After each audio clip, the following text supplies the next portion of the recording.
इन दिनों काशी विश्वनाथ मंदिर से जस्ट बगल में लगी हुई ज्ञानवापी मस्जिद को लेकर विवाद सुर्खियों में है। वाराणसी कोर्ट द्वारा एक याचिका पर सुनवाई करते हुए इस मंदिर का सर्वे एसआई द्वारा कराया गया।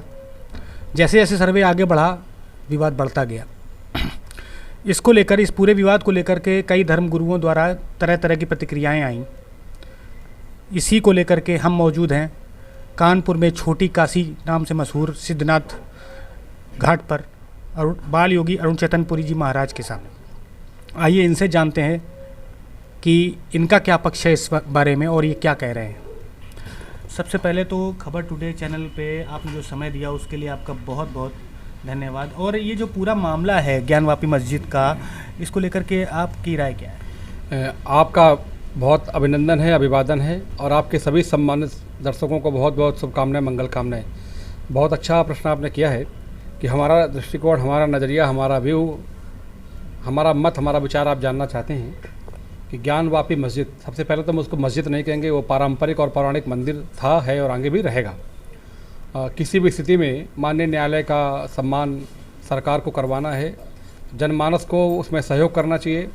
मुस्लिम भाइयों को भी हम यही आग्रह करते हैं कि कठमुल्लों के बहकावे मत आओ और भाईचारा बना रहे, इसके लिए आप आगे आ करके ज्ञानवापी परिसर में, जैसा कि भगवान महादेव स्वयं वहाँ पे, हालांकि शिव तत्व पूरे ब्रह्मांड में विद्यमान है और एक साकार स्वरूप में, लिंग के रूप में, क्योंकि लिंग एक चिन्ह है, प्रतीक है। जैसे स्त्रीलिंग, पुरलिंग, नपुंसक लिंग, ऐसे वो ज्योतिर्लिंग है, माना ज्योतिष स्वरूप, ऊर्जा, एनर्जी, पावर, विद्युत, ऊष्मा और तेज से, प्रकाश से भरा हुआ एक चिन्ह है। शिवलिंग जो संपूर्ण शिव तत्व की आराधना के रूप में, साधना के रूप में, उपासना के रूप में हम सब लोग उसको जानते, देखते, महसूस करते हैं, वो प्रकट हुए हैं। तो अब हिंदू जनमानस का सम्मान करते हुए मुस्लिम भाइयों को आगे आकर के हम सभी का स्वागत सत्कार करते हुए और स्वतः कहना चाहिए कि यहाँ भव्य से भव्य महादेव का मंदिर निर्माण हो, इसमें मुस्लिम भाइयों को सहयोग करना चाहिए।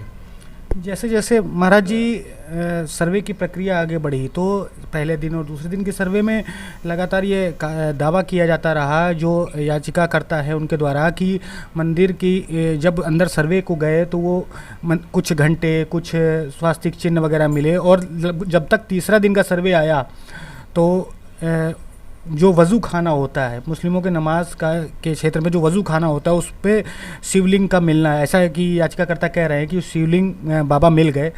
तो इसको लेकर के विवाद काफ़ी बढ़ा और तरह तरह की प्रतिक्रियाएं आई। लोगों का मानना ही रहा है पूर्व में कि जो विश्वनाथ जी का मंदिर, जिसको हम तात्कालिक दर्शन करते हैं, ये विश्वनाथ जी का एक प्रतीक के रूप में हम पूजा करते हैं। जो मूल जो शिवलिंग है वो जो अब मिला है वही है। तो मूल विश्वेश्वर भगवान बागेश्वर महादेव जो काशी में करोड़ों करोड़ों वर्ष पूर्व विद्यमान थे और काशी की महिमा समस्त वेदों, पुराणों, शास्त्रों और निषदों में गाई गई है, श्रुतियों स्मृतियों में गाई गई है। तो जो अभी सर्वेक्षण में सर्वे माननीय न्यायालय के आदेश के बाद जो ज्योतिर्लिंग की प्राप्ति हुई है, वही ही शिवलिंग मुख्य शिवलिंग है, मूल शिवलिंग है। अतः अब सही मायने में हम सभी को उन शिवलिंग में भगवान को जलाभिषेक और रुद्राभिषेक हम सभी करेंगे, ऐसा हमारी भावना है और इसका सम्मान सबको करना होगा ताकि बहुसंख्यक हिंदू समाज आनंद के साथ में भगवान जो मूल शिव तत्व है, शिवलिंग है, उसकी हम पूजा कर पाएँ। और ये बड़ा दुर्भाग्यपूर्ण है कि अगर जानने के बाद अनजाने में करते रहे तो कोई बड़ा विषय नहीं है, परंतु अगर जानने के बाद भी उसमें वजू करते रहे तो अधम्य अपराध है, अक्षम्य अपराध है। और मैं तो कहूँगा कि ये जो बिरादरी है, कौम है, जो सदैव से भाईचारा की बात करती है, जब मिलते हैं तब तो भाईचारे की बात करते हैं और जब पीठ पीछे होते हैं, जब उनका समूह होता है सिर्फ, तो वहाँ बहुत आक्रामक होते हैं, क्रूर होते हैं और उच्छृंखल बन जाते हैं और वो भीड़ अनियंत्रित होती है। तो मेरा मानना है कि अगर भाईचारा हमारे सामने आके करो तो हमारे पीठ पीछे भी भाईचारा की बात करो, तब तो भाईचारा बनेगा, अन्यथा ये बनेगा नहीं। तो फिर से जो भगवान शिव प्रकट हुए ज्ञानवापी परिसर में, हम सभी लोगों को उसका सम्मान करते हुए मूल शिवलिंग जो अपराध हुए उनको भव्य से भव्य शिवालय जैसे महालय बना करके और पूरे दुनिया के हिंदुओं को और शिव भक्तों को समर्पित कर देना चाहिए भारत की सरकार, राज्य सरकार। जिसे आप शिवलिंग बता रहे हैं, बता रहे हैं, उसे मुस्लिम पक्ष में ने कहा कि ये मात्र फव्वारा है, क्योंकि उसके ऊपर अब जब आप देखेंगे वीडियो में उसके ऊपर एक कट जैसा लगा हुआ है और वो फव्वारे की तरह दिख रहा है, तो उसे वो फव्वारा बता रहे हैं। देखिए, सत्य को प्रमाण की आवश्यकता नहीं होती है। वो आप जान दें कि अलग से लगाया गया सीमेंट का ढेरी है। जब पानी में गया तो उसमें दरारें पड़ गई, क्योंकि मूल पाषाण में कभी दरारें पड़ती नहीं। नीचे का भाग पूरा सलोना है, चिकना है, सुंदर है, व्यवस्थित है, सुदृढ़ है। ऊपर जितने में वो सीमेंट का ढेर लगाया गया है, माने उसको छिपाने के लिए, उस सत्य को मिटाने के लिए और एक दुस्साहस किया गया है कि असत्य को स्थापित करने का झूठा प्रयास किया गया है। वो छिप नहीं पाया और वरुण ने, माने जल ने उसको भंग कर दिया। कई उसमें दरारें पड़ गई, फट गया वो, और मूल पूरा तत्व विद्यमान है। ऊपर का जो सीमेंट का हिस्सा जो जानबूझ के चुपड़ा गया था सत्य को छिपाने के लिए, उसमें दरारें पड़ गई। वो अलग से दिखाई पड़ रहा है, अलग से फटा हुआ नजर आ रहा है और सब देख रहे हैं इस बात को।